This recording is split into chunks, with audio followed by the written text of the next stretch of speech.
Hello everyone, welcome back to my channel. तो आज मैं इस मांगा का न्यू चैप्टर लाई हूँ। आई होप आप इसके प्रीवियस पार्ट सुन लेंगे। मेरे चैनल पे प्लेलिस्ट है, आप उसे चेकआउट करो। इसमें आपके प्रीवियस पार्ट है वो सारे मिल जाएंगे, तो यहाँ से चेक करना। तो प्रीवियस पार्ट में हमने देखा था जहाँ पे जो जीव है वो एक तस्वीर बना रहा होता है, मतलब वो एक मैप बना रहा होता है, वो भी अपने घर का। जहाँ पर वो ईमो से पूछा कि तुम्हें याद है कि तुम कहाँ रहते थे, जहाँ पे ईमो है जो कि कहता है कि नहीं। फिर कहता है ईमो इस चैप्टर की स्टार्टिंग में, क्या तुम चाहते हो कि मैं उसे भूल जाऊँ। मतलब यहाँ पे वो भूलने की बातें कहता है जो कि उसका गृह नगर होता है, जहाँ पे जीव है उसकी बातें सुनता है और कहता है हाँ उसे भूल जाओ और तुम वही करो जो तुम्हें करना चाहिए। जहाँ पर वो ईमो से कहता है और अपनी नज़रों को नीचे रखता है और वो जो भी बना रहा होता है बोलता है कि कैसे। जहाँ पे ईमो है जो कि उस मैप को जीव उठाता है और बोलता है कि अमर बन जाओ, मतलब तुम इमोर्टल बन जाओ। और जहाँ पे जीव की बातें सुन के ना ईमो होता है जो कि थोड़ा सैड फील करता है, बट उसको देखने लगता है। फिर उसके हाथों को देखता है, फिर वहाँ से एक पेन को उठाता है और बोलता है कि मुझे याद नहीं है कि मेरा जो गृह नगर है पर कैसा दिखता था, मतलब जिस जगह पे मैं रहता था मुझे याद नहीं है कि वहाँ का जो बोल सकते ना वातावरण या वो उस जगह का दृश्य है वो कैसे दिखता था।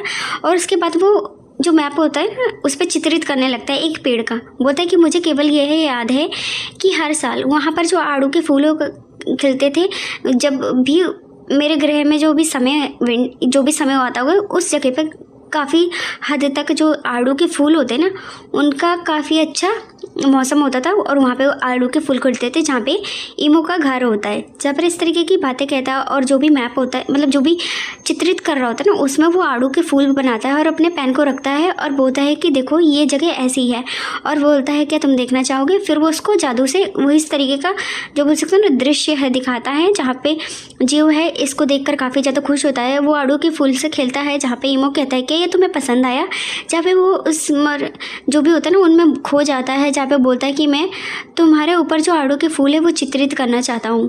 ईमो जीव से कहता है कि मैं तुम्हारे शरीर पे एक तरीके का टैटू बनाना चाहता हूँ जो कि आड़ू के फूल होते हैं। मुझे नहीं पता कैसे होते हैं आड़ू के फूल, लेकिन जो भी दिखा रहे हैं ना इसमें काफ़ी सुंदर व्यू है आड़ू के फूल का।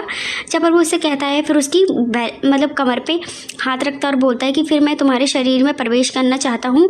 ये मुझे ऐसा महसूस कराता है जैसे कि मैं घर लौटा हूँ।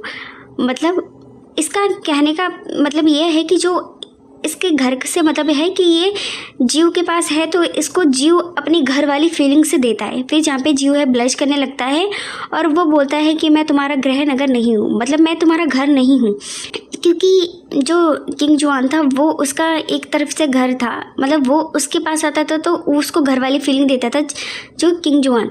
जहाँ पे बोलता है जिस व्यक्ति ने आपको गृह नगर लौटने जैसा एहसास है वह दिलाया था वह मैं नहीं हूँ, वह अब जा चुका है, अब वह कभी भी नहीं आएगा और तुम खुद को धोखा है वह मत दो। जहाँ पे बोलते हैं यदि आप चाहें तो भी जो वह व्यक्ति है जब भी पुनः जन्म लेगा तो सदियों तक वह आपके साथ रहेगा, लेकिन पलक झपकते ही वह गायब हो जाएगा और वह आपसे अलग हो जाएगा। जहाँ पर इस तरीके की बातें हैं जीव से समझाता है। यहाँ पे गृह नगर से सिंपल मतलब है कि जो ईमो है उसकी मतलब ईमो का मानना है कि उसका गृह नगर मतलब उसका घर जीव किंग जुआन था पहले, अभी वो उसका घर है जीव है। बोलता है क्या यदि आपका पुनः जन्म में एक उड़ने वाले पक्षी में हो तो क्या हो केवल एक दिन के लिए ही वह आपके साथ रहे, मतलब एक ही दिन के लिए वो आएगा धरती पर और फिर मतलब पल भर में मर जाएगा, क्योंकि उड़ने वाले जो भी पक्षी या जो भी चींटी होते हैं ना उनकी तो आयु बहुत ज़्यादा कम होती है। इस तरीके से बातें कहता है कि अगर मान लो उसका पुनः जन्म किसी चींटे बैटे में हो तो जल्दी मर जाएगा। फिर वो गहरी सांस छोड़ता है और कहता है कि आप मुझे जाने दो। ऐसा कहकर वो ईमो को अपने से दूर करने की कोशिश करता है। जहाँ पे ईमो है उसको देखता है, बोलता है क्या वास्तव में आप चाहते हैं कि मैं ये करूँ। ऐसा कहकर वो उसको देखने लगता है। जहाँ पे जीव होता है उसकी बात का कुछ भी जवाब है वो नहीं देता और उसको अपने आप से अलग करता है और वो आगे की ओर मुड़ जाता है, जहाँ पर मतलब उससे अलग हो जाता है। जहाँ पर बोलता है तुम मुझे नहीं फंसा सकते हो, मैं एक ऐसा व्यक्ति हूँ जो खुद को खुद से ही फंसा सकता हूँ, मतलब मैं तुम्हारी मीठी मीठी बातों में नहीं आऊँगा। जहाँ पर ईमो को जीव है वो साफ तौर पे यही बातें चिपका देता है। जहाँ पे ईमो है वो उसको देख रहा होता है और बोलता है क्योंकि तुम खुद को दोषी महसूस करते हो इसीलिए। जहाँ पर ईमो कहता है जीव से कि तुम खुद को दोषी महसूस करते हो, शायद तुम इसीलिए मतलब मुझे अपने आप से अलग नहीं कर पाते हो। और बोलता है तुम ये अपने आप को जो बोल सकते हैं गिल्टी और जो अपराध महसूस करते हो तुम, इसीलिए अपने आप को मुझसे दूर नहीं कर पाते हो। जहाँ पर जो जीव होता है वो निराश होता है, मतलब थोड़ा सा सैड होता है, बोलता है कि मुझे तुम्हारे लिए कोई भी लेना देना है तो बिल्कुल भी नहीं, और मैं खुद को कभी भी जो दोषी या गिल्टी महसूस है वो बिल्कुल भी नहीं करता हूँ। ऐसा कहकर वो उससे नज़र फिरा लेता है, बोलता है ये आपका मामला है और आपने जो किंग जुआन के साथ रहना आपने खुद से चूज़ करा था, और आप सैकड़ों सालों तक उसके जो पुनर्जन्म होने का जो वो सोच ना इंतज़ार है वो तुमने किया था। ये आपका काम था और आपकी मर्ज़ी थी कि आप किंग जुआन का जो सैकड़ों साल तक इंतज़ार करेंगे कि वो पुनर्जन्म में लेगा। बोलता है कि मानव शरीर है वो मतलब एक हद तक ही अमर रहता है, और तुम्हें उसके साथ ना रहकर अमर बनने पर अपने जो फोकस है वो करना चाहिए था, लेकिन तुम किंग जुआन के साथ रहे और तुमने अपनी अमरता को त्याग दिया। चाहे वो बोलता है कि मैं तुम्हें बिल्कुल भी इसके लिए निराश नहीं करना चाहता, लेकिन इसीलिए मुझे आपसे कुछ भी लेना देना है वो बिल्कुल भी नहीं है। जहाँ पर इस तरीके से बातें कहता है क्योंकि ऑफकोर्स इसका जीव का जो जन्म है इसमें जीव को ईमो के बारे में कुछ भी नहीं पता। ईमो बस उस पर खुद को फोर्स कर रहा है कि मैं तुम्हें प्यार करता हूँ, मैंने तुम्हारे सैकड़ों साल इंतज़ार करा है। जहाँ पर वो उसे अपनी फीलिंग्स कन्फेस कर रहा है क्योंकि भाई जीव का पुनर्जन्म हुआ, लेकिन जीव को तो कुछ भी याद नहीं है, और बोलता है कि ये अपराध बिल्कुल भी नहीं है, मतलब मैं खुद को दोषी महसूस नहीं कर रहा हूँ, ये बस एक प्रकार का दुख है।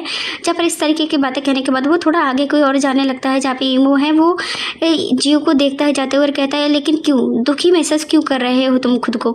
जहाँ पर जीव है उसकी बात सुनता और कहता है कि नहीं मैं नहीं जानता कि मुझे तुम्हारे साथ किस तरीके का व्यवहार करना चाहिए। जहाँ पर वो ऐसी बातें कहता है और कहता है कि क्योंकि जीव को नहीं समझ आता कि उसे जीव ईमो के साथ किस तरीके का बिहेव करना चाहिए, क्योंकि वो किंग जुआन नहीं है जो उससे प्यार भरी बातें करे या उसके साथ अच्छी गुड रिलेशनशिप बनाए, क्योंकि अभी जीव के दिल में उसके लिए फीलिंग्स हैं लेकिन उतनी अच्छे से नहीं है। बोलता है कि मैं बस उलझन में हूँ।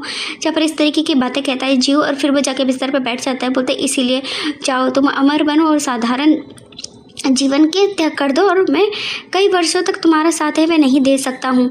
जहाँ पर वो उससे कहता है क्योंकि ऑफकोर्स इंसान की आयु होती है वो बहुत ही ज़्यादा कम होती है, लेकिन राक्षस होते हैं उनकी आयु काफ़ी लंबी होती है, वो काफ़ी समय तक जी होते हैं, और अगर ये इमोर्टल बन गया तो ये तो कभी भी नहीं मरेगा। जहाँ पर जीव होता है वो उसे देखता है और बोलता है कि भले ही मेरे मरने के बाद मेरा जो पुनर्जन्म है हो जाए, मैं मरूंगा तो मैं पुनर्जन्म ले सकता हूँ, लेकिन किंग जुआन है वो कभी भी पुनर्जन्म है वो नहीं लेगा, क्योंकि किंग जुआन की जो सोल है वो अब आई थिंक डिस्पेयर हो गई होगी, क्योंकि किंग जुआन का पुनर्जन्म ही इतने सालों बाद हुआ था ना। जब बोलता है आप पाएंगे कि वह अभी भी एक अजनबी व्यक्ति है जो कि आपको इससे आज सिर्फ बुरा व्यवहार है वह कर रहा है। मतलब अगर बाई चांस कि जीव ने पुनः जन्म लिया तो भी वो ऐसे व्यक्ति के रूप में जन्म लेगा जो कि उसके साथ बुरा व्यवहार करेगा, उसके साथ अच्छा बिहेव नहीं रखेगा, क्योंकि जो भी न्यू जन्म होगा उसमें उसके पुराने जन्म की कोई भी यादें वे नहीं होंगी। और जीव कहता है मुझसे कि मुझे आराम करना है, तुम यहाँ से जाओ। फिर उसके बाद जीव होता है नेक्स्ट सीन में सो रहा होता है, लेकिन अचानक से ईमो उसके पास आ जाता है और उसके साइड में लेट जाता है, और अचानक से वो उसके फ्रंट से थोड़ा सा कपड़ा हटा देता है और उसके मतलब बॉडी पे हाथ फिराता है, जो फ्लिंच हो जाता है जीव, और वो नर्वस होकर उसका नाम लेता है, कहता है ईमो। जहाँ पे ईमो है कहता और फिर उसके बॉडी पे थोड़े से हाथों को फिराने लगता है, बोलता है कि मुझे जाने दो। ऐसा कहकर वो उसे हटाने की कोशिश करता है और बोलता है क्या तुम्हें ये पसंद नहीं आया। जहाँ पर ईमो उससे कहता है जीव से और उसके नेक पे किस करता है, जहाँ पे जीव होता है वो नर्वस और काफ़ी ज़्यादा स्वेटी हो जाता है। बोलता है कि आप अपने आप से विरोध है वो क्यों कर रहे हैं, मतलब तुम खुद की फीलिंग्स को क्यों डिले कर रहे हो। ऐसा कहकर वो उसको टच करने लगता है। फिर अचानक से वो जीव के ऊपर आ जाता है, जहाँ पे कुछ बातें हैं जो कि बताई जाती हैं। ईमो नहीं जानता था कि जीव को ये जो चीज़ें हैं वो सुनिश्चित करना है कि, लेकिन वह नहीं जानता है उसे कब रुकना चाहिए, और वो मतलब समझ नहीं पा रहा है उसे रुकना चाहिए कि जीव का पीछा नहीं करना चाहिए, जीव के पीछे ही रहना चाहिए, क्योंकि भाई वो किंग जुआन से बहुत प्यार करता था, और जब जीव ने उसके पुनर्जन्म लिया तो वो उसके प्यार में और ही ज़्यादा डीपली हो गया। बोलते इतने लंबे समय तक उसके प्रतिरोध करने पर भी वो कभी नहीं रुका, कभी नहीं समझ पाया कि उसे क्या है। फिर वो उसको देख रहा होता है, फिर उसको याद आता है जीव का चेहरा जो कि मुस्कुराता, मतलब किंग जुआन का चेहरा जो मुस्कुराता था, जीव जो कि गुस्से में देख रहा होता है। बोलता है कि ईमो को बिल्कुल भी नहीं पता चला कि ऐसा क्यों है और वह ऐसा क्यों बन गया है। वो जीव के बारे में सोचता है, फिर जीव के बारे में कहा जाता है यद्यपि अनुमान भी लगा सकता, किंतु इस बारे में वह सोचना भी नहीं चाहता था। ये सारी बातें हैं जो कि बताई जाती हैं, जहाँ पर ये सारी जो बातें हैं वो जीव के बारे में बताई जा रही है और ईमो की रिलेशनशिप के बारे में। और बोलता है कि ईमो को अगर एहसास भी होता तो भी वह इसे जाने नहीं देना चाहता था, और ज़्यादा कसकर वो पकड़ने की कोशिश भी करता था, मतलब इसको जीव को कि जीव उससे दूर ना हो पाए, क्योंकि किंग जुआन को उसने खो दिया लेकिन वो जीव को खोना नहीं चाहता था। जब भी वह एक साथ होते थे तभी ईमो है अंततः यह मतलब ये स्वीकार करता था कि वह आपस में ही रहें और एक दूसरे से ही मिले हुए रहें, मतलब एकदम बहुत ज़्यादा क्लोज रहें, जिससे कि एहसास होता रहे ईमो की जीव उसके पास है। और जहाँ पर जीव होता है वो उसकी आंखों को देख रहा होता है, उसकी आंखों में सैडनेस होती है ईमो के। जीव है वो बोलता है कि वह स्पष्ट रूप से मेरी ओर नहीं देख रहा है, क्योंकि ईमो भ्रमित होता है जीव को किंग जुआन और जीव को लेकर। बोलता है उसकी आंखें केवल किंग जुआन को ही ढूंढती हैं, मतलब किंग जुआन को ही सिर्फ उसकी आंखें देखना चाहती हैं। और उसके हाथों में ट्रायंगल कर लेता है ईमो और बोलता है कि तो बस मैं उसकी जगह पर मैं बदल दिया गया हूँ, जहाँ पर ये सारी बातें वो सोचता है। और ईमो होता है ना, वो किस करना उसे बंद कर देता है, उसके चेस्ट पर लेट जाता है और बोलता है कि मुझे मजबूर मत करो। ईमो से जीव है वो कहता है, जहाँ पे ईमो होता है वो अपने एक्शन को रोक लेता है, फिर उसकी चेस्ट पर किस करता है और कहता है कि डरो मत, क्योंकि ईमो को काफ़ी ज़्यादा डर लगता है कि जीव भी इसको छोड़ के ना चले जाए। बोलते कि गर्मी का एहसास दिला रहा है, ये गर्माहट है, और जब ये गर्माहट ठंडी हो जाती है तो व्यक्ति मर जाता है। मतलब वो उसको फील करके ये मेक श्योर कर रहा है कि वो जिंदा है, उसके पास है ये। और फिर वो उसके फिर से नेक पे बाइट करने लगता है, और जहाँ पे ईमो इससे जीव गुस्सा हो जाता है उसको उठाकर दूर मतलब थोड़ा धक्का मारता है और एक खींच के चाटा उसके थोपड़े में मारता है और बोलता है कि आपने मुझे मजबूर कर दिया है और तुमने मुझे बीमार कर दिया है। ऐसा कहकर वो उसको चाटा मारता है। जहाँ पे ईमो है चाटा खाने के बाद उसके मतलब जो उसका फेस है वो बहुत ज़्यादा सैड होता है, क्योंकि उसे जीव उसको अपने क्लोज आने देता है, बट उतना प्यार वो ईमो को ना जीव नहीं कर रहा है जितना किंग जुआन करता था। उसे लग रहा है कि वो उसी तरीके से जीव भी उसे प्यार कर जैसे कि ईमो उसे प्यार करता था, ये मतलब किंग जुआन प्यार करता था। ये सारी बातें सोचते हैं। और हमें दूसरी साइड में शेनजू को दिखाया जाता है, जो कि ये सारी आवाज़ें सुन के ना उठ जाता है और बोलता है कि तुमने मुझे बीमार कर दिया है। बोलते हैं कि यह शब्द काफ़ी ज़्यादा कठोर हैं, जहाँ पे वो उठ के बैठ जाता है और बोलता है कि शैतान ऐसे ही होते हैं, वह एक बार किसी के प्यार में पड़ जाते हैं तो वह खुद को ही खो देते हैं, क्योंकि शैतान जब भी किसी से प्रेम करते हैं, प्रेम एक बहुत ही अच्छा सा एहसास होता है जिसमें कि पढ़ते हैं तो वो अपनी सारी चीज़ों को भूल जाते हैं, अपनी सीमाओं को भूल जाते हैं, संसारिक दुनिया में भटकते हुए अपनी जो प्रेमी को तलाश में ना वे अंततः अपनी खुशियों को खो देते हैं और खुद को भी खो देते हैं। क्योंकि अगर किसी इंसान से ह्यूमन प्यार करता है तो वो उसके पीछे लग जाता है और उसको चाहता है कि मेक श्योर करता है कि वो उसके पास रहे। जहाँ पे जो शेनजू होता है ये सारी आवाज़ें सुन के अपने कानों पे रखता है और चिल्लाता है और बोलता है कि एक व्यक्ति का जीवन है वो केवल कुछ दशकों तक ही होता है, लेकिन एक राक्षस को कितने लंबे समय तक जीना पड़ता है और इतने लंबे समय तक पता नहीं चलता कि वे कैसे जी पाएंगे, क्योंकि राक्षसों का जीवन है वो लंबा होता है, लेकिन जो ह्यूमन होते हैं ना वो थोड़ा जल्दी मर जाते हैं, ज़्यादा से ज़्यादा 70-80 साल जिएंगे मुश्किल से। शेनजू है वह एक राक्षस है और वह राक्षस बनना नहीं चाहता था, लेकिन अब शेनजू है वो एक राक्षस है। फिर हमें सम्राट और शेनजू का सीन दिखाया जाता है, जहाँ पे शेनजू को किस करने की कोशिश करता है सम्राट, लेकिन वो उसके लिप्स पे हाथ रख देता है और बोलता है कि वह बाहर किसी ऐसे व्यक्ति को पाना चाहता था जो उससे प्यार करे और शांति से रहे और उसके बारे में सोचे और उसके साथ ही मरने के बारे में सोचे, और फिर ऐसे व्यक्ति से प्यार करो जिससे कि मतलब उसके साथ रहो, फिर क्या फ़ायदा कि उसी व्यक्ति के जाने के बाद रह ना पड़े। लेकिन शेनजू का मानना है कि अगर वो किसी व्यक्ति से प्यार करे तो उसके लिए वह अपनी जान दे देगा, जिससे कि प्रेमी से बिछड़ने की चिंता ना करनी पड़े और उसकी तलाश की भी आवश्यकता है भी ना पड़े। मतलब जीजू का ऐसा मानना था। फिर आगे कहते हैं कि जैसा कि जीजू ने कहा, जब भी कोई व्यक्ति है वह मर जाता है तो मरने के बाद वह व्यक्ति वापस नहीं आ सकता, ना ही उस व्यक्ति को वापस लाया जा सकता है कुछ भी करके।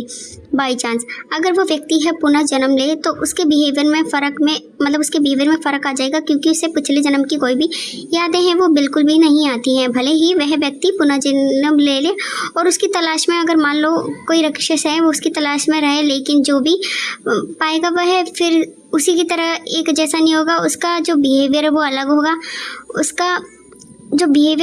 और उसकी चाहत भी अलग होगी, क्योंकि उसे पिछले जन्म की यादें नहीं होती हैं। बोलते कि ये वास्तविक है और इससे ज़्यादा कुछ भी नहीं है, एक भ्रम।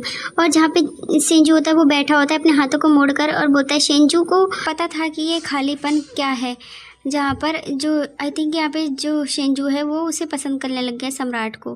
जहाँ पे ईमो है वह वहाँ से चला गया। शेनजू को पता था कि जीजू ने उसका दिल है वो तोड़ दिया है, मतलब यहाँ पे जीव ने जो ईमो का दिल है वो तोड़ दिया है। जहाँ पर ये सारी बातें हैं जो कि कही जाती हैं। और यहाँ पे जो ये शेंजू होता है वो काफ़ी ज़्यादा परेशान होता है। बोलता है कि ईमो ने सोचा था कि उसे पहले जैसा ही प्यार मिल सकता है, मतलब जैसे शेंजू उसे प्यार करता था उसने उम्मीद करी थी कि जीजू भी उससे उतना ही प्यार करे जितना वे उससे इस जन्म में कर रहेगा। जैसे ईमो प्यार करे तो उसे बदले में उतना ही प्यार चाहिए था, लेकिन अंततः सारी ये उम्मीदें हैं वो टूट गई और उसने कहा कि तुमने मुझे बीमार कर दिया है, और उसने उसे थोड़े कठोर शब्द कहे और उससे नाराज़ हो गए। और जहाँ पर अगले दिन का सीन दिखाया जाता है सुबह के टाइम, जहाँ पे आमने सामने होते हैं शेंजू और जियो, जहाँ पर वो तलवार लेकर आया था और एक दूसरे के आमने सामने खड़े होते हैं। जहाँ पर जो अचानक से जियो है वो जाने लगता है, शेंजू थोड़ा फ्लिंच होता है और उसको रोकने की कोशिश करता है और उसके पीछे पीछे जाता है और उसको मतलब बोलता है कि रुक जाओ। चाहे वो बोलता है कि तुम क्या कर रहे हो और उसे हटने के लिए वहाँ से कहता है, लेकिन वो उसके सामने होता है और वो बोलता है आप उसके साथ ऐसा व्यवहार है वो कैसे कर सकते हैं। जहाँ पर ईमो के बारे में जो शेंजू है वो कहता है कि आप उसके साथ ऐसा व्यवहार है वह कैसे कर सकते हैं, क्योंकि वो ईमो के लिए वरीड होता है और जीव से इस बारे में डिस्कस करता है। जहाँ पे जीव होता है वो शेंजू की बातें सुन के कहता है क्या तुम मेरे साथ कठोर हो। जहाँ पर उसकी तरफ देखने लगता है, जहाँ पे जो शेंजू होता है वो नर्वस हो जाता है और बोलता है तो ये क्या शब्द ये बहुत कठोर थे। बोलता है कि तुम उसकी जगह क्यों नहीं हो सकते हो, मतलब शेंजू की जगह जीव तुम क्यों नहीं हो सकते हो, उसका कहने का मतलब ये होता है। और वो शेंजू की तरफ देखने लगता है, जहाँ पे शेंजू है उसकी तरफ देख रहा होता है, जहाँ पे बोलता है वह बहुत समय से तुम्हें ढूंढ रहा था, क्या वह इसके लायक नहीं है, मतलब वो तुम्हारे प्रेम के लायक नहीं है, उसने इतना सालों तक तुम्हारा इंतज़ार कराए। यहाँ पे इस तरीके की बातें कहकर वो जीव से बोलता है और वो गुस्सा होता है जीव पे, बोलता है आप मेरे पिता बनने के लायक बिल्कुल भी नहीं हैं। क्योंकि वो बहुत ज़्यादा गुस्सा होता है, क्योंकि शेंजू है वो ईमो के साथ बहुत कठोर होता है और बहुत ही अपशब्द है उसके लिए इस्तेमाल करता है। फिर जो जीव होता है वो गुस्से में आ जाता है, जीव होता है ना वो तलवार निकाल लेता है एंड यहाँ पे शेंजू पे हमला कर देता है, मतलब उस पर वार करता है, लेकिन वो उससे डॉज कर लेता है। और अचानक से जो जीव होता है ना वो शेंजू के ऊपर दोबारा हमला करता है, तो जो जीव होता है वो अपने आप को डॉज करता है और उसकी तलवार को रोक लेता है। फिर लेकिन जो जीव होता है वो काफ़ी ज़्यादा गुस्से में होता है और उससे तलवार पे तलवार चलने लगता है, जहाँ पे हार खा के जो शेंजू है उससे फाइट करने लगता है और वो दोनों की तलवारें आपस में ही डंके की चोट पे मतलब बिल्कुल ही कट कट का आवाज़ आने लगते हैं और इधर उधर के सामान भी थोड़ा फाड़ी मचाने लगते हैं। फिर वो दोनों ही एक दूसरे के नेक पे तलवारें वो रख लेते हैं और जहाँ पे दोनों ही एक दूसरे को देख रहे होते हैं। जहाँ पे शेंजू होता है वो बरेड होता है, लेकिन जीव होता है वो काफ़ी सैड होता है और उसकी आंखें काफ़ी खाली सी लग रही होती है। बोलते यदि मैं किंग जुआन होता तो क्या तुम मेरी और इस तरीके से तलवारें पे रखते।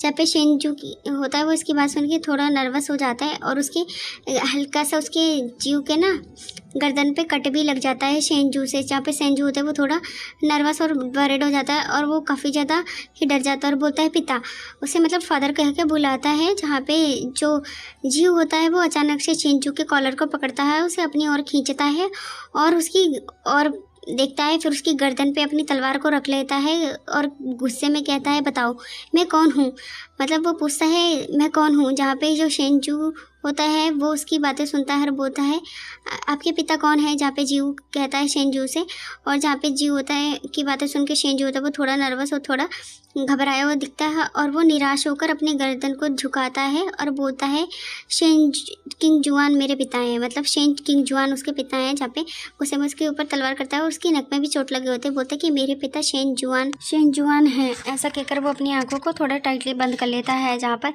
ये बात सुन के जीव होता है वो गुस्सा हो जाता है और फिर उसे उस पर अपनी तलवार चलाता है, लेकिन उसकी तलवार कंधे के आर पार कर देता है, मतलब उसके मारता नहीं है, बस उसके कंधे के ऊपर करता है और बोलता है क्या आपने कहा कि उसने सैकड़ों वर्षों तक मेरी खोज है वह करी है और उसने काफ़ी सालों तक मुझे ढूंढा है और आपने कहा कि वह मुझे चाहता है, मैंने उसके लिए सब किया जो मैं कर सकता था, जो मैं दे सकता था। ऐसा कहकर वो काफ़ी ज़्यादा गुस्सा होता है, उसकी बॉडी थोड़ी शेक करने लगती है और बोलता है क्या मैं कठोर हो रहा हूँ, क्या आप जानते हैं कि मैंने अपनी जो मंगेतर जब मेरी ऐसा देखती होगी तो कैसा महसूस करती होगी, क्या उसे फील होता होगा और कि मुझे मजबूर किया जा रहा है। ये सारी बातें वो गुस्से में कहता है, क्योंकि जो जीव होता है ना उसकी एक मंगेतर होती है, लेकिन तब भी जो ईमो ने उसे फोर्सफुली अपने पास रखा होता है ना जुआन को।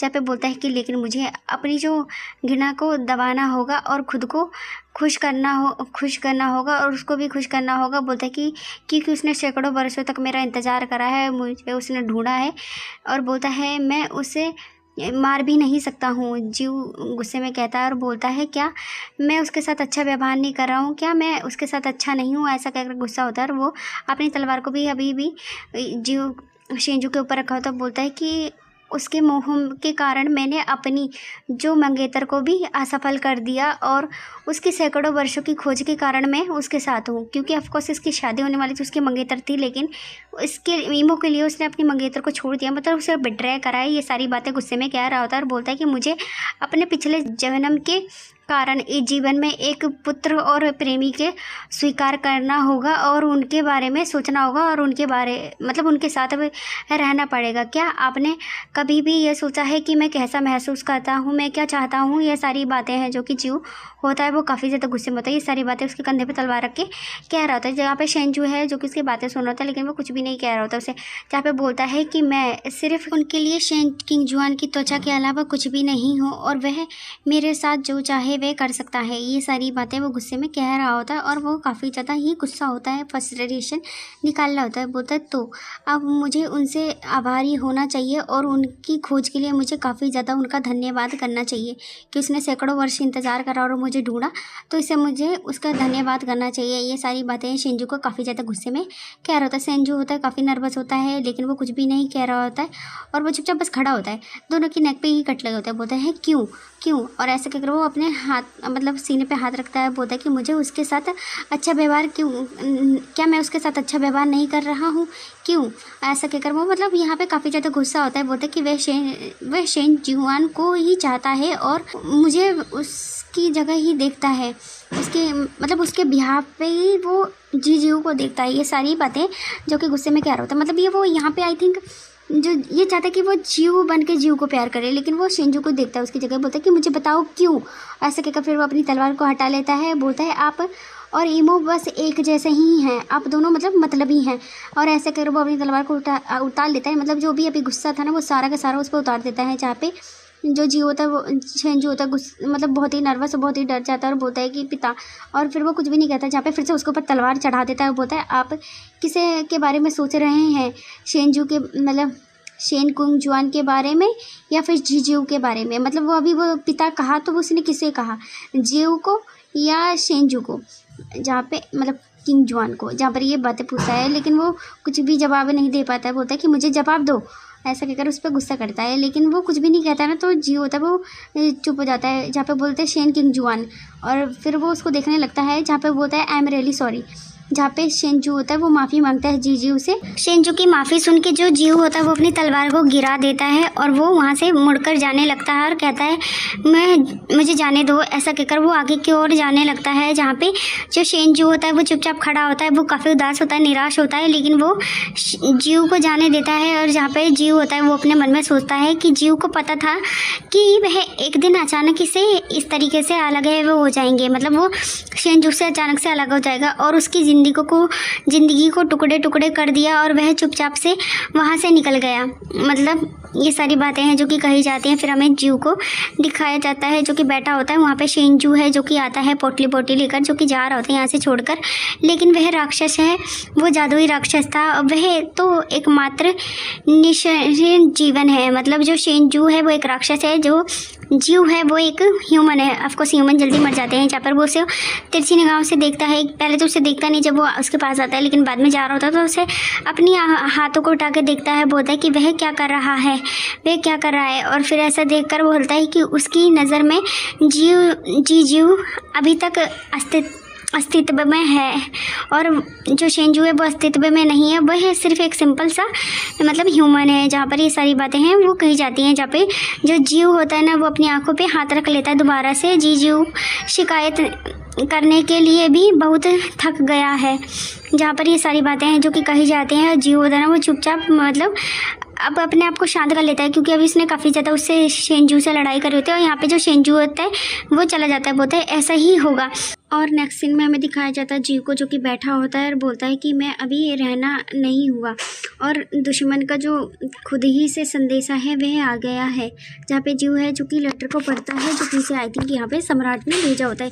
जहाँ पर वो उस लेटर को देखने के बाद थोड़ा सैड होता है और वो लेटर के पेज को पढ़ता है और बोलता है कि सम्राट को आवश्यकता समाचार का प्राप्त हो गया होगा। बोलता है कि उसने मुझे लड़ने के लिए क्यों नहीं भेजा। जहाँ पर ये सारी बातें हैं जो कि जीव सोच रहा होता है। यहाँ पे कहीं पे बैटल हो गई होगी तो सम्राट ने अभी उसे नहीं भेजा है। जहाँ पर वो अपने सर पे हाथ रखता है, नर्वस होता है, बोलता है कि मैंने सोचा कि हम इस चीज़ पर सहमत होंगे, मतलब किसी बैटल के बारे में ये सहमत होने के बारे में सोच रहा होता है। और ये थोड़ा इस चीज़ से निराश होता है, बोलता है कि वह सम्राट है और मैं उसका एक सेनापति हूँ, क्योंकि जो सम्राट होते हैं इस जन्म में, तो वो एक सम्राट का जो जीव है वो सेनापति होता है। वो अपने सर को टेबल मतलब कुर्सी की दूसरी साइड रखता है और बोलता है कि वह दुनिया का मालिक है और मैं उस दुनिया में जो शांति को स्थापित करने में मदद है वह करता हूँ। ये सारी बातें हैं जो कि जीव सोच रहा होता है। और वो काफ़ी ज़्यादा टेंस होता है सम्राट को, और अपने किसी बैटल के बारे में सोचकर ये सारी चीज़ें वो सोच रहा होता है। फिर हमें शराब के जार का सीन दिखाया जाता है,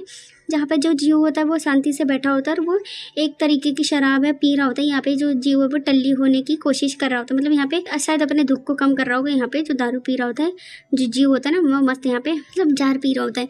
फिर अचानक से ईमो है जो कि लेकर आ जाता है दूसरे जार, कहता है कि मेरे पास भी आपकी पसंदीदा नशा है, और ऐसे कहकर वो लेकर आता है मटकी, जो शराब की मटकियाँ होती है ना उनको लेकर आता है। फिर वो दोनों आमने सामने बैठ जाते हैं टेबल के ऊपर। बोलते हैं ये ठीक है, बोलते हैं क्या बात है, और उससे पूछता है क्या बात है, मतलब उससे 2 बार पूछा है क्या बात है क्या बात है। और जहाँ पे ईमो होता है वो शराब की मटकी लाया होता है। बोलता है ईमो जीव से कि मैं तुम्हारे साथ शराब पीना चाहता हूँ और यह अलविदा कहने आया हूँ मैं यहाँ पर तुमसे। जहाँ पर जो ईमो की बातें सुन के जीव होता है वो थोड़ा सा मतलब थोड़ा सा निराश होता है। फिर वो उन दोनों जो कटोरियों में शराब है वो डालते हैं और बोलता है ये बधाई हमारी जुदाई के लिए, ऐसा कहकर वो दोनों शराब के टकराव देते हैं और बोलता है ये खाली हो गया है। जो कि जीव पहले से ही शराब की मटकी पी रहा था वो खाली हो गई है, और बोलता है आइए इसे भी साझा करें। और फिर वो उसकी अपनी शराब को भी ईमो दे देता है जीव को। जीव होता है जो कि कटोरियों में शराब डाल डाल के दोनों के दोनों मस्त टल्ली हो रहे होते हैं। बोलते हैं ये बहुत ही ज़्यादा अच्छी शराब है, बोलते हैं ये है बहुत तेज़ शराब है। जो भी शराब लाया होता है ईमो वो थोड़ी ज़्यादा चटकारे माली होगी। बोलता है कि इसे मेडन रोज़ कहा जाता है, इस शराब का नाम मेडन रोज़ होता है। जहाँ पर उससे कहता है कि मैंने इसे एक जो विकलांग औरत होती है ना उसके घर के आंगन में से चुरा लिया है। जहाँ पर ये सारी बातें ईमो जीव को बताता है। जब पे जीव होता है उसका चेहरा रेड हो गया था हल्का सा। ईमो उससे कहता है उसके पिता ने इस शराब को बनाने के लिए 40 साल से भी अधिक समय तक इसको ज़मीन में गाड़ के रखा था, और मैंने वहाँ उसके आंगन में जाकर इसको चुरा लिया है। और उसके पिता के मतलब आंगन से उसी लड़की की जो भी होगी ना लेडीज़, उसके आंगन से ये जो ईमो है वो शराब को चुरा लाया है। बोलता है क्या ये है और भी है? ईमो से पूछता है शराब थोड़ी और है? जब बोलते हैं कि हाँ थोड़ा सा। फिर वो उस जार को जो भी 2 जार लाया होता है ना वो जार भी उसकी तरफ बढ़ा देता है। जहाँ पे जीव होता है वो जार आपको पकड़ लेता है। बोलते हैं कि मुझे दो, मैं इसे ख़त्म कर लूँगा। और यहाँ पे वो टल्ली हो गया होता है। टल्ली होने के साथ साथ वो गुस्सा भी हो गया होता है। बोलता है क्या मैं एक और जार खोद सकता हूँ? जहाँ पर जीव है वो ईमो से कहता है क्या मैं एक और जार खोद दूँ? जब वह बोलता है उसके पिता ने कितने जार बनाए होंगे। जहाँ पर ईमो से पूछता है कि उसके पिता ने कितने जार बनाए थे, और ईमो से पूछता है कि तुम कितने खुद लाए हो। जहाँ पे बोलता है ईमो 3, मतलब आई थिंक उसके पिता ने जो 3 जार है वो गड़ाए होते। बोलते कि ज़रूर मुझे एक और जार है वो चाहिए। जहाँ पे ईमो से मांग करता है कि इसे एक और जार शराब का चाहिए। जहाँ पर वो अब टल्ली हो गया होता है और वो मटकी को पकड़े होता है और कहता है कि वह दोबारा शादी ये वह नहीं करेगा, है ना। जहाँ पे जो ईमो होता है वो संदिग्ध हो जाता है, उसे कुछ भी समझ नहीं आता कि जीव है वो क्या कह रहा है। और जहाँ पे शेन जू का दिखाया जाता है कि उनके साथ गपशप मत करो। जहाँ पे वो क्रॉस का सीन बनाता है, जहाँ पे जीव टल्ली होने के बाद अपने सर को टेबल पे रख लेता है और बोलता है कि मैं शेन किंग जुआन कैसा था, मतलब वो पूछता है कि शेन किंग जुआन कैसा था। जहाँ पर ईमो होता है उसकी बातें सुनता है, फिर वो उसकी तरफ देख रहा होता है और मटकी को साइड करता है और कहता है कि वह एक बुरा व्यक्ति था। जहाँ पे बताता है मतलब कहता है कि शेन किंग जुआन है वो एक बुरा व्यक्ति था। अब जो जीव होता है वो टल्ली हो गया होता है और उसका फेस भी पूरा रेड हो गया था। फिर वो अपनी आंखों को बंद कर लेता है और एक गहरी सांस लेता है। फिर वो अपने थोड़े मतलब कूनी पे रखता है अपने फेसों को और कहता है ईमो कि क्या तुम नशे में हो? शेन जीव को देखकर मतलब जीव को देखकर, जहाँ पे जीव है मुस्कुराता है, कहता है कि बिल्कुल भी नहीं, और बोलता है आप मुझे क्या बनाना चाहते हैं। जहाँ पर ऐसा कहकर वो उसे देखने लगता है और जहाँ पे ईमो होता है उसको देखता है और उसे देखकर बोलता है बेशक शेन किंग जुआन। जहाँ पे जो जीव होता है ये सुनकर वो भाई बहुत ही ज़्यादा डिप्रेस हो जाता है और वो बिल्कुल ही सदमे में होता है और थोड़ा निराश होता है। फिर वो गुस्से में उठकर आता है और उसके सीने पर मुक्के मारने लगता है ईमो के और कहता है मैं जू के बारे में क्या, मतलब उसके बारे में क्या, ऐसा कहकर उसके सीने पर मुक्के मारता है और आज का चैप्टर है वो यहीं पे ख़त्म हो जाता है। आई होप आपको आज की वीडियो वो पसंद आई होगी। तो प्लीज़ चैनल को सब्सक्राइब कर लेना, वीडियो को लाइक शेयर कमेंट करके अपना ओपिनियन ज़रूर बताना और वीडियो को हाइड भी करना। वीडियो को एंड करने से पहले मेरी एक बात सुनते जाएं। जो क्यूट पपी वाला स्टोरी है ना, उसके जो चैप्टर हैं वो 18+ है, मतलब पूरा चैप्टर 18+ है। अगर मैं आप लोग चाहते हैं मैं उस स्टोरी को कंटिन्यू करूँ तो मैं उसमें से 1-2 चैप्टर है वो स्किप कर दूँगी, जिससे कि मैं उसे एक्सप्लेन कर सकूँ। और गैंगस्टर वाले में भी भाई साहब इतने 18+ सीन है ना, तो पूरा चैप्टर ही 18+ दे दिया। अगर आप वो भी चाहते हैं तो मैं उसके 18+ चैप्टर है वो स्किप करके बाकी की स्टोरी को कंटिन्यू करूँगी। प्लीज़ कमेंट करके बताना।